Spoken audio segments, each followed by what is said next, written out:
근육 만들기에 대한 열정. 와, 정말 대단하시네요. 보내주신 자료들 보니까요, 이게 단순한 호기심을 넘어서 정말 제대로 한번 해보고 싶으신 그런 마음이 느껴지더라고요. 네, 저도 보면서 그런 느낌 많이 받았습니다. 그런데 이 자료들을 쭉 살펴보니까, 단순히 그냥 무거운 덤벨만 드는 거, 그거 이상으로 생각해야 할 게 꽤 많아 보여요. 맞아요. 변수들이 있죠. 네, 그래서 오늘은 이 자료들을 가지고 근육 성장의 어떤 핵심 원리부터 시작해서 어쩌면 우리가 좀 놓치고 있을지도 모르는 그런 디테일까지 한번 같이 깊이 파고들어 볼까 합니다. 네, 좋습니다. 특히 보다 보니까 흥미로운 지점들이 몇 개 있더라고요. 예를 들면 단백질 총량, 이것만 따지는 게 아니고 언제 먹느냐, 이게 중요하다는 연구 결과도 있었고요. 아, 맞아요. 그거 저도 봤어요. 그리고 매일 밤 우리가 당연하게 생각하는 잠 있잖아요. 이게 사실은 근육 성장에 아주 중요한, 어쩌면 숨겨진 열쇠일 수도 있다는 점, 이런 것들이 좀 눈에 띄었습니다. 그렇죠. 오늘 그런 부분들을 좀 집중적으로 조명해 보면 아주 유익할 것 같아요. 네, 아마 많은 분들이 궁금해하실 내용일 겁니다. 네, 뭐 효과적인 훈련 방식, 예를 들어 요즘 PPL 루틴 많이들 하시잖아요. 그 실제 효과는 어떤지, 또 영양 섭취는 단순히 칼로리나 단백질 양 말고 또 뭘 더 신경 써야 하나. 그리고 진짜 중요한 회복의 핵심, 수면. 이 수면의 질을 어떻게 높일 수 있을까? 뭐 이런 실질적인 궁금증들 오늘 좀 속 시원하게 풀어가는 시간이 되면 좋겠습니다. 네, 저도 기대가 됩니다. 네. 자, 그럼 여러분이 보내주신 자료 속으로 본격적으로 한번 들어가 볼까요? 네, 우선 훈련 파트부터 좀 보죠. 여러 자료에서 공통적으로 점진적 과부하 이 원칙을 엄청 강조하던데 이게 뭐랄까 근육 성장의 가장 기본적인 엔진 이렇게 봐도 되는 걸까요? 네, 정확합니다. 정말 핵심 엔진이라고 할 수 있죠. 우리 근육이 생각보다 똑똑해요. 그래서 같은 자극에는 금방 익숙해져 버리거든요. 아, 적응하는군요. 그렇죠. 그래서 근육이 계속 성장하게 만들려면 이전보다 조금이라도 더 강한 스트레스, 그러니까 자극을 꾸준히 줘야 한다는 겁니다. 자료에서도 나오지만 이게 꼭 무게를 늘리는 것만은 아니고요. 네네. 반복 횟수나 세트 수를 늘리는 것일 수도 있죠. 중요한 건 점진적으로 부하를 계속 늘려나가야 한다는 거예요. 그렇군요. 점진적이라는 게 포인트네요. 그럼 어떤 훈련 방식이 이 점진적 과부하를 좀 효과적으로 적용하면서 근육 성장을 잘 이끌어낼 수 있을까요? 보내주신 자료 중에도 있었고 요즘 PPL 루틴이 정말 많이 언급되던데요. 네, PPL, Push, Pull, Legs 아시죠? 미는 운동, 당기는 운동, 하체 운동. 이렇게 신체를 나눠서 훈련하는 방식인데요. 네. 보통 주 6회 각 부위를 2번씩 훈련하는 경우가 많죠. 이 방식의 장점은 특정 근육군에 아주 집중적인 자극을 주면서도 다음 훈련까지 한 48시간, 이 정도 충분한 회복 시간을 딱 확보할 수 있다는 점이에요. 아, 회복 시간 확보가 용이하군요. 그렇죠. 예를 들어 월요일에 가슴, 어깨, 삼두, 그러니까 푸시 운동을 했다면 다음 푸시 운동은 한 목요일쯤 이렇게 하는 거죠. 회복 시간을 잘 고려한 꽤 효율적인 분할법 중 하나라고 볼 수 있습니다. PPL 루틴 예시 보니까 뭐 벤치프레스, 스쿼트, 데드리프트 이런 복합 관절 운동 위주로 구성되어 있더라고요. 네, 기본 운동들이죠. 근데 이런 운동들을 할 때 무게나 반복 횟수 설정 이게 좀 중요할 것 같은데요. 어떤 자료 보니까 근력 향상이 목표일 때랑 근육 크기, 그러니까 근비대가 목표일 때랑 좀 다르게 접근해야 한다고 하던데요. 이 부분 좀 자세히 설명해 주실 수 있을까요? 네. 그건 아주 잘 정립된 원칙 중 하나입니다. 목표에 따라서 최적의 반복 횟수 범위가 달라진다는 건데요. 보내주신 자료들을 종합해보면 보통 이렇게 나누죠. 네. 먼저 근력, strength, 힘 자체를 키우는 게 주 목적이라면 한 1회에서 5회 정도 반복할 수 있는 아주 고중량이 효과적입니다. 이건 신경계 효율성을 높여서 더 무거운 무게를 들 수 있게 만드는 데 초점을 맞추는 거고요. 아, 신경계 발달. 그렇죠. 그리고 두 번째가 근비대, 하이퍼트로피, 흔히 말하는 근육 크기 키우는 거죠. 이게 목표하면 전통적으로는 6회에서 12회 정도 반복 가능한 중중량이 황금 기준으로 여겨져 왔어요. 특히 많은 트레이너분들이 8회에서 12회 범위를 선호하시죠. 8에서 12회. 제일 많이 듣는 숫자 같아요. 맞습니다. 그리고 마지막으로 근지구력, endurance, 향상이 목표라면 한 15회 이상 반복할 수 있는 저중량으로 훈련하는 방식이고요. 그런데 여기서 흥미로운 점이 어떤 자료에서는 실패 지점까지 운동한다면 30회 정도 가능한 비교적 가벼운 무게로도 근비대가 가능하다. 이런 연구 결과도 언급하고 있더라고요. 그럼 꼭 82회라는 숫자에 얽매일 필요는 없는 건가요? 네, 바로 그 부분이 최근 몇 년간 꽤 활발하게 논의된 주제입니다. 핵심은 실패 지점 또는 그에 아주 가까운 강도로 운동하는 게 근비대에 중요한 자극이 된다는 점이에요. 아, 강도가 중요하군요. 횟수보다는. 그렇죠. 이론적으로는 그래서 가벼운 무게로 여러 번 반복해도 충분한 자극을 줄 수 있다는 거죠. 다만 이거 현실적으로 생각해보면 30회 반복, 이거 시간도 꽤 오래 걸리고 전신 피로도도 상당할 수 있거든요. 그렇겠네요. 지칠 것 같아요. 네. 그래서 대부분의 경우 뭐 시간 효율성이라든지 아니면 프로그램 구성의 좀 용이성 이런 측면에서 보면 여전히 8회에서 12회 범위가 실용적인 선택지로 많이 활용되는 경향이 있는 겁니다. 꼭 그것만 답은 아니지만요. 알겠습니다. 그럼 운동 경험에 따라서 무게를 어떻게 설정하는 게 좋을지 어떤 글에서 제시한 가이드라인이 있던데 1RM 기준으로요. 그거 참고하면 좋겠네요. 네, 그거 아주 좋은 참고 자료입니다. 한번 설명해 주시죠. 네, 그 글에 나온 기준을 보면 초보자분들은 1RM의 한 60에서 70% 정도, 대략 8회에서 12회 반복 가능한 무게고요. 중급자분들은 1RM의 70에서 80%, 이건 한 6회에서 10회 정도 반복 가능하겠죠. 그리고 고급자분들은 1RM의 80에서 90%, 대략 4회에서 8회 정도 반복 가능한 무게입니다. 네. 근데 여기서 중요한 포인트가 있어요. 그 글에서도 지적하는데 매 세트를 완전한 실패 지점까지 막 몰아붙이는 것보다는 실패 직전, 그러니까 한 1, 2회 정도 여유를 두는 정도까지만 수행하는 게 부상 위험도 줄이고 또 꾸준히 훈련을 지속하는 데 도움이 될 수 있다는 점입니다. 아, 매번 실패 지점까지 갈 필요는 없다. 네, 실패 지점 훈련이 물론 강력한 자극이긴 한데 그만큼 회복 부담도 크거든요. 그래서 좀 현명하게 사용할 필요가 있다는 거죠. 그렇군요. 운동일지 쓰는 것의 중요성도 자료에서 강조하고 있던데 볼륨이라는 개념과 관련해서요. 이게 왜 그렇게 중요할까요? 아, 운동일지 정말 중요합니다. 볼륨이라는 게 결국 총 운동량, 무게 곱하기 반복수 곱하기 세트수잖아요.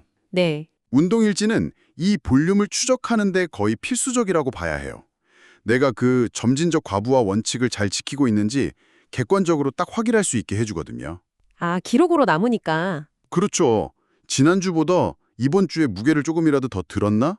반복수를 늘렸나? 이런 걸 기록으로 남겨야 정확히 알 수 있죠. 그리고 또 중요한 게 내 몸이 어느 정도의 볼륨까지 감당하고 회복할 수 있는지 파악하는 거. 그리고 과도한 훈련, 즉 오버 트레이닝을 예방하는 데도 결정적인 역할을 합니다. 기록 없는 훈련은 글쎄요, 나침반 없이 항해하는 거랑 비슷할 수 있어요. 와, 비유가 확실하네요.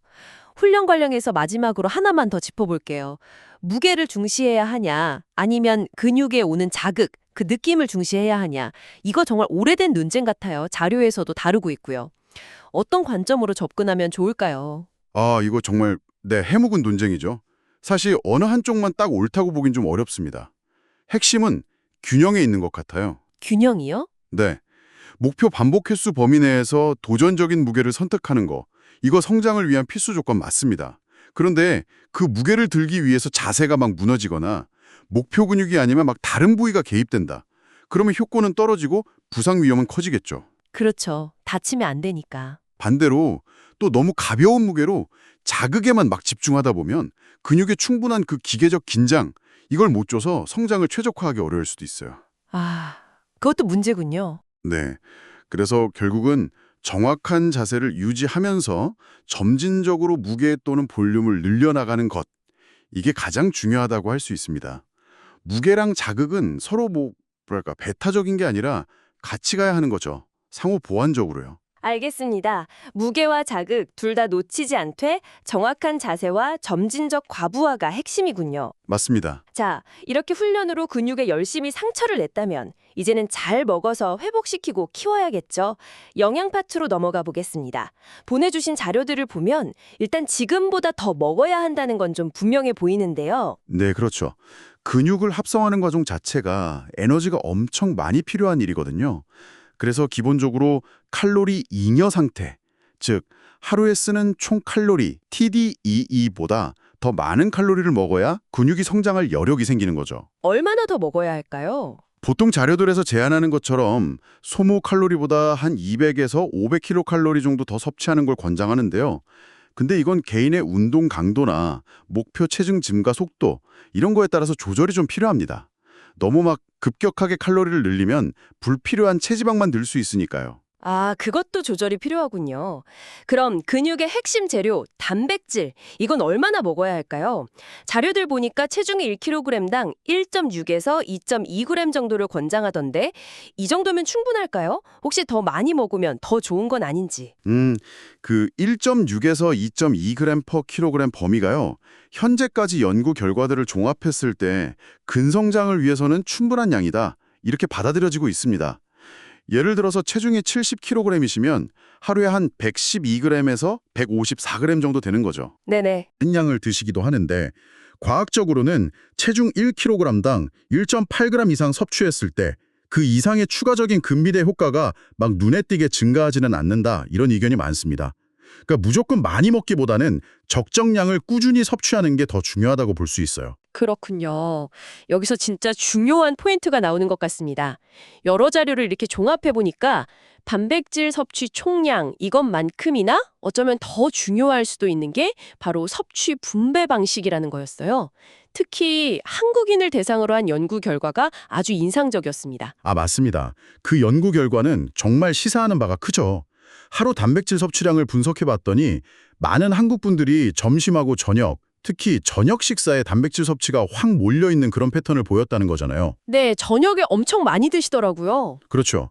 남성은 저녁에 하루 단백질의 38.4%, 여성은 34.8%를 섭취하는데 아침에는 각각 17.4%, 19.1%밖에 안 됐어요.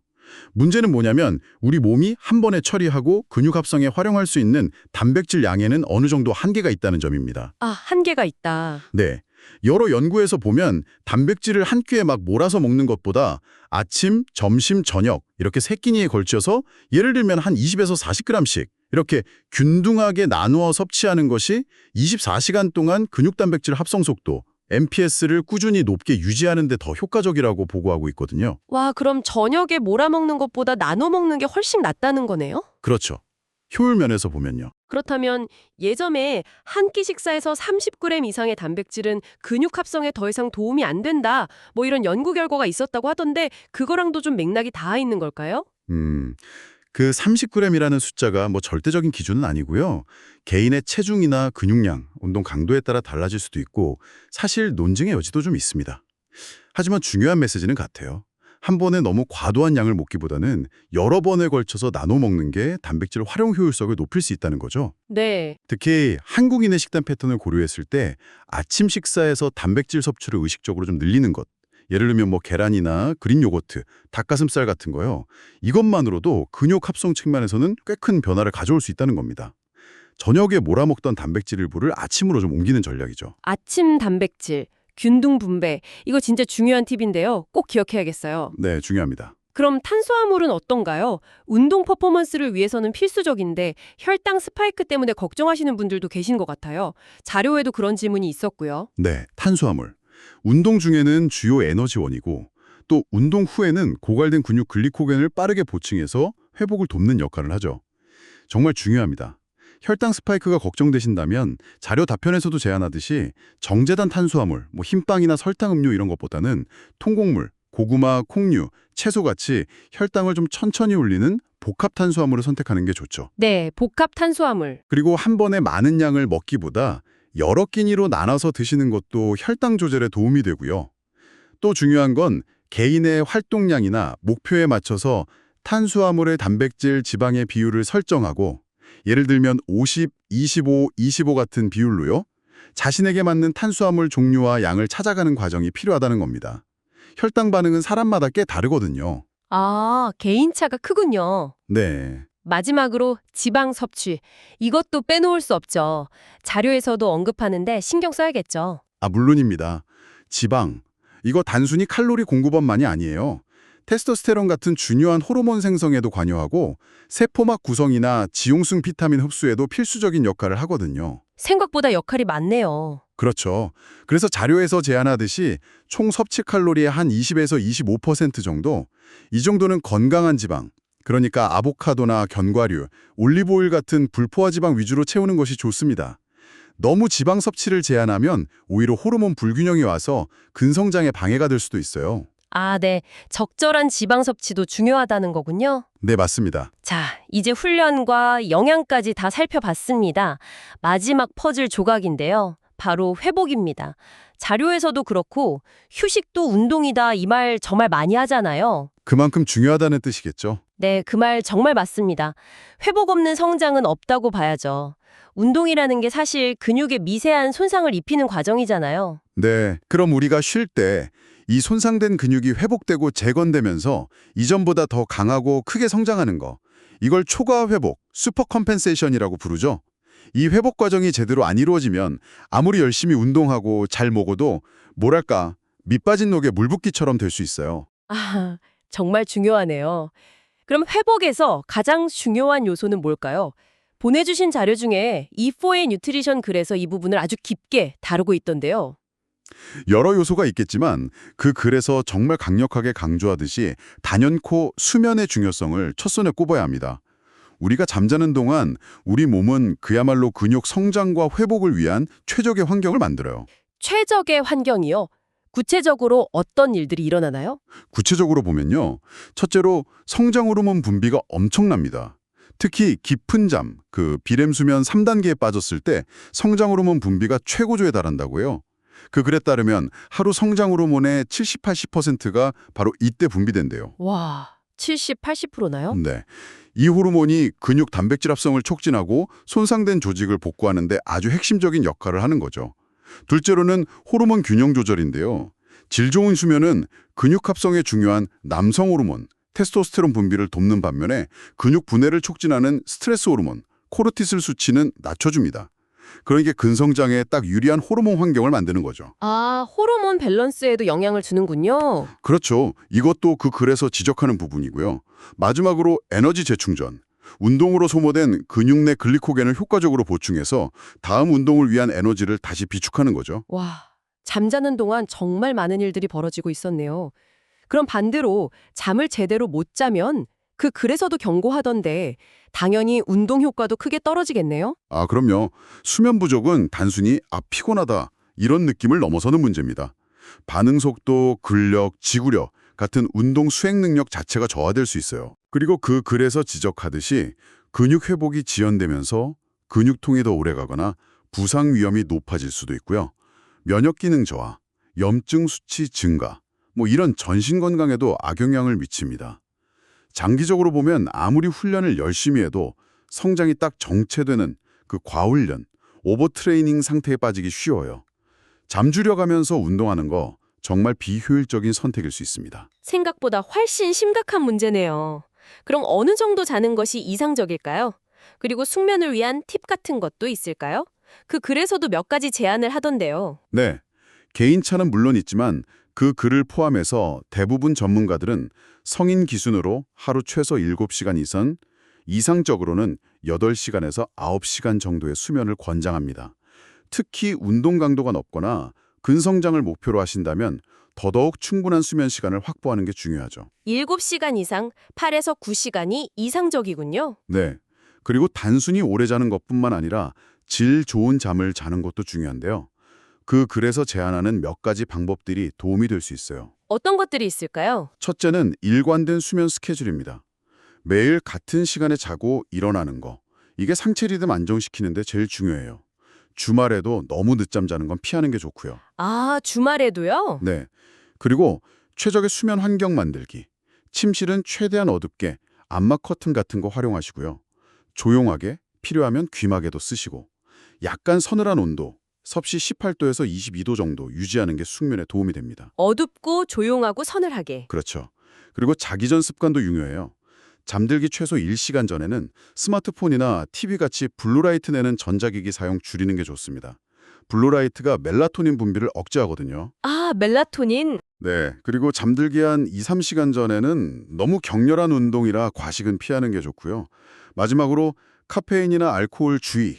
특히 오후 늦게나 저녁 시간대 카페인 섭취는 수면의 질을 크게 떨어뜨릴 수 있습니다.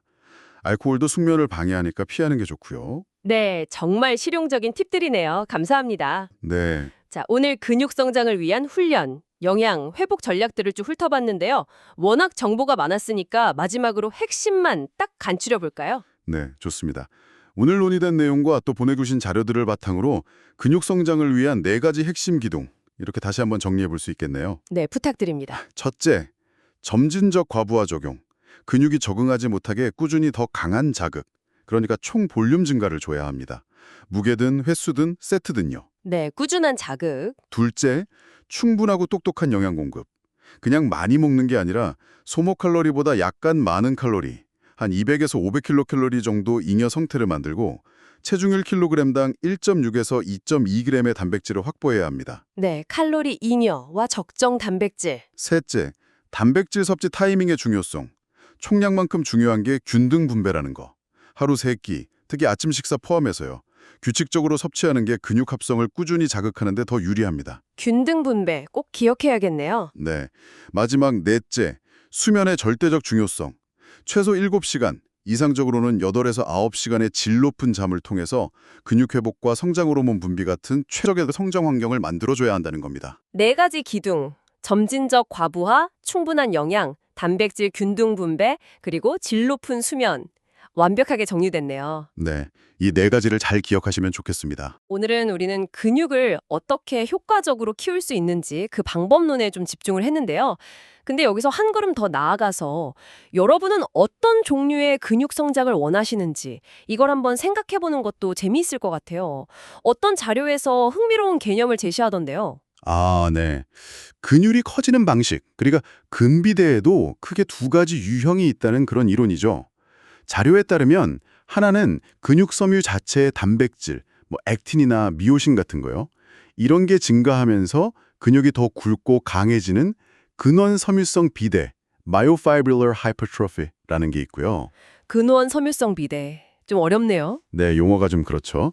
다른 하나는 근육세포 안에 에너지원인 글리코겐이나 수분 같은 저장량이 늘어나서 근육의 전체적인 부피가 커 보이는 근형질성 비대, Sarcoplasmic Hypertrophy라는 게 있습니다. 아, 근형질성 비대. 네. 그래서 전자는 주로 근력 향상과 좀 더 직결되고 후자는 근육의 외형적인 크기, 볼륨감에 더 기여한다고 알려져 있어요. 물론 실제 훈련에서는 이 2가지가 딱 분리되는 건 아니고 복합적으로 일어나지만요. 와, 정말 흥미로운 관점이네요. 그렇다면 내가 주로 하는 훈련 방식, 예를 들어 저반복 고중량이냐, 아니면 고반복 중저중량이냐에 따라서 이 2가지 근비대 유형 중 어느 쪽에 좀 더 무게를 실을 수 있을지, 그리고 나의 궁극적인 목표가 정말 순수한 근력 향상인지, 아니면 눈에 보이는 근육 크기 증가인지, 이걸 좀 연결해서 생각해보는 건 어떨까요? 네, 아주 좋은 접근입니다. 도 있을 것 같습니다. 오늘 저희가 준비한 이야기는 여기까지입니다. 여러분의 건강하고 성공적인 근성장 여정을 저희가 진심으로 응원하면서요. 다음에 또 유익한 정보로 찾아뵙겠습니다. 네, 모두 파이팅입니다.